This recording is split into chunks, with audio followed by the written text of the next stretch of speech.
Hello and welcome to the BaliSpirit Festival. My name is Robin Hassan and I'm the General Manager of the Yoga Barn here in Bali.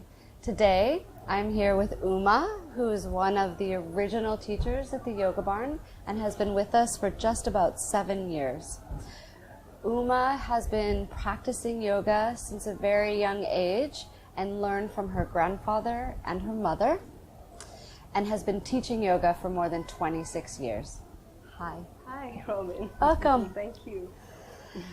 How do you bridge the gap between the authenticity of your practice and the business you need to sustain it? Yes, it's an excellent question. My natural answer is there is no gap. I don't perceive a gap between one and the other. I can perceive that there is likely to be a perception, that there would even be an inherent perception of separateness, a gapness between one and the other. But it is an apparent separation. In effect, there's no difference. If you are living in a way that is true to your own nature, no matter what you do, whether it's work or play, parenthood, or being a business owner, being an entrepreneur, it's all a part of you being real, you being alive, you being conscious, you being responsible, you in interaction with your world at large. So my perception is there is no gap between my being authentic and being integral within my practice and the business required or the means required to support that. That they're one and the same. The consciousness, the awareness is consistent throughout, so I don't feel there's any The switch. give and the take. Give or take? The give and the take, Yes. basically. You can boil it down to principle. That simple principles like integrity, awareness, presence. And if you are true to those principles, you could be doing anything. I'd like to say that in my culture, in my tradition, the way I was brought up, and what I know inherently, is that everything has a place. Business has a place. Money has a place.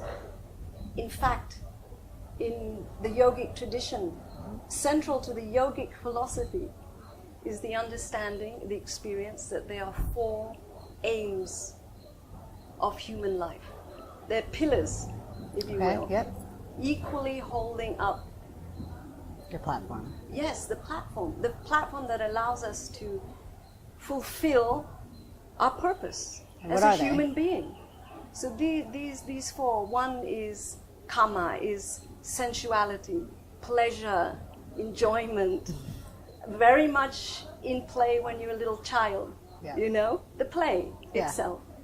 And it would include sexuality, reproduction, the perpetuation of the human species, art, and the other one is dharma. So this is virtue, this is morality, this is what you're asking me. This is the integrity, this is authenticity of your spiritual practice.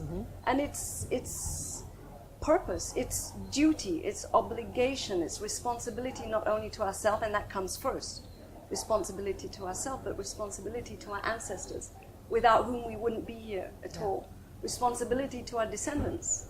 By us being healthy, we are being responsible to the health of everyone who comes after us. So this is very much including what you're talking about, the spirituality. Teaching, for instance, being a spiritual teacher, being a yoga teacher would come Big within that aim. responsibility. Yes, dharma. And then another one is the artha. And in fact, this is interesting because in some texts, artha is considered the first requirement before turning or focusing on the other pillars. And artha is the means. Artha is wealth. Artha is occupation. Artha is career. Artha is ambition. Artha is business. Artha is the means with which we can then thrive enough freely To share. to share and to focus in a healthy way on all the other aspects of what it is to be human. So, 1, 2. yes, that's 3. And 3. the last one is moksha. So the last one is liberation. Yeah. The last one is self-realization, realizing yourself as the absolute, realizing yourself as consciousness. It's the freedom. And what's really interesting here is you can see on all 4 planes, all 4 of those pillars, that there is a possibility, there is a calling, in fact, to self-realize on all levels.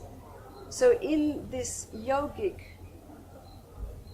understanding of what it is to be alive, what it is to be human, that there is an obligation, in a sense, to self-realize on all planes equally, that there is no separation between the spiritual life and realizing yourself in a spiritual sense, and realizing yourself in a material sense. Yep. That you can self-realize along any path that you choose.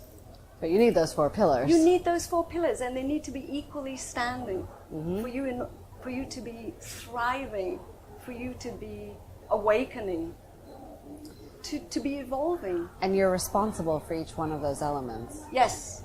Ultimately, we are self-responsible. As we grow up, we grow into self-responsibility. It's a key topic we're discussing, because the westernized mindset is not just limited to us in the West. We are all subject to a westernized way of thinking. Yep.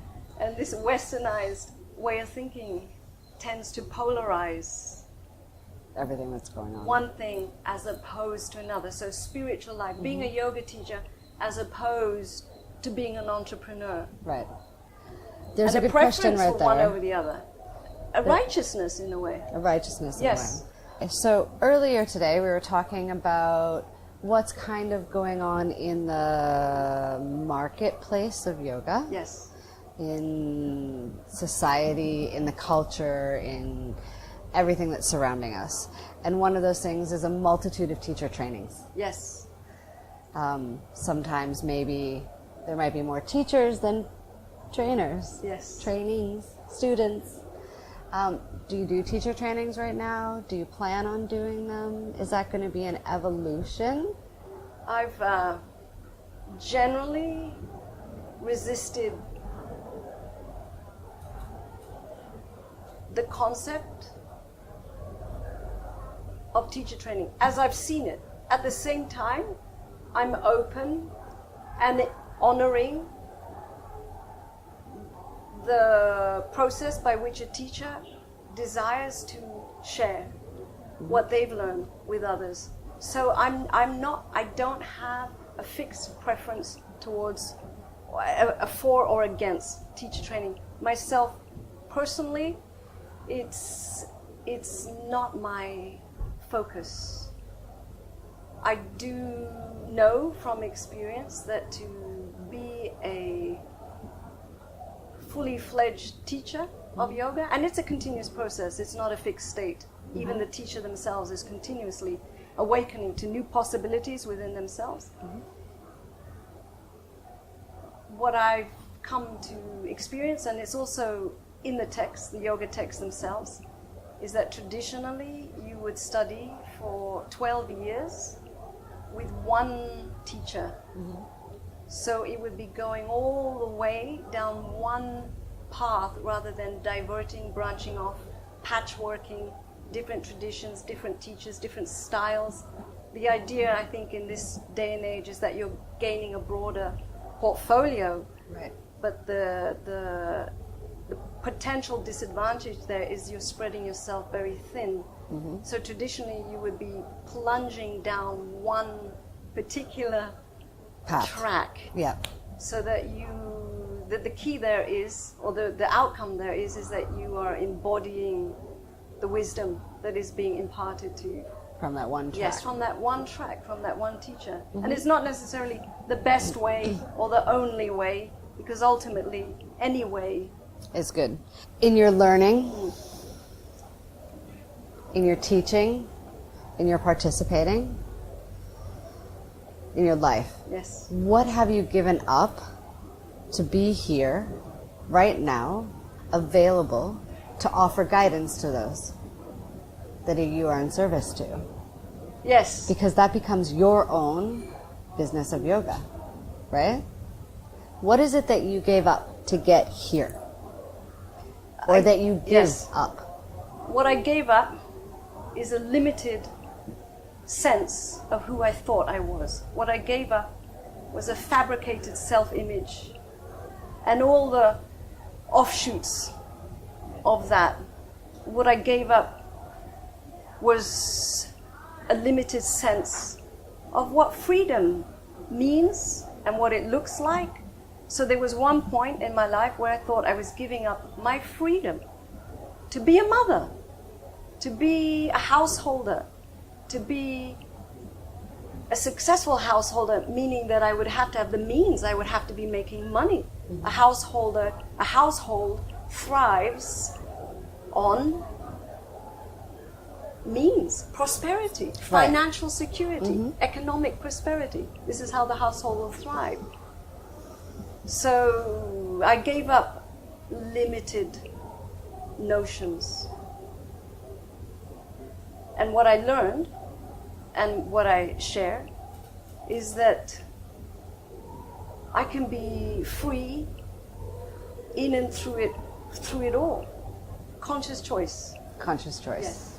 Any regrets? I have no regrets. Every step has been an integral part of this path, of this embodiment. Every step has been a gift, a blessing. I see it all as a blessing, and therefore I don't have a sense of regret in a limited way of perceiving it. If someone came to you and said, I think I have this calling. Yes. And you are sitting in that position of actually power, right? Gray line right there. Yes. What advice?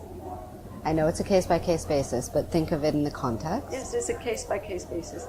2 words, know thyself. Unless you know yourself, unless you know what you've been equipped and born here to do, how can you embody the wisdom that you will then be imparting to others? In fact, if you're embodying that wisdom, you're not even teaching, you're just being.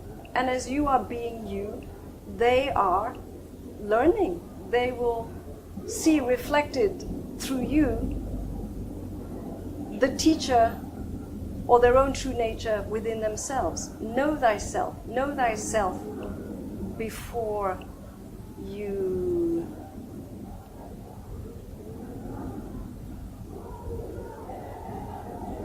deign to become a guru.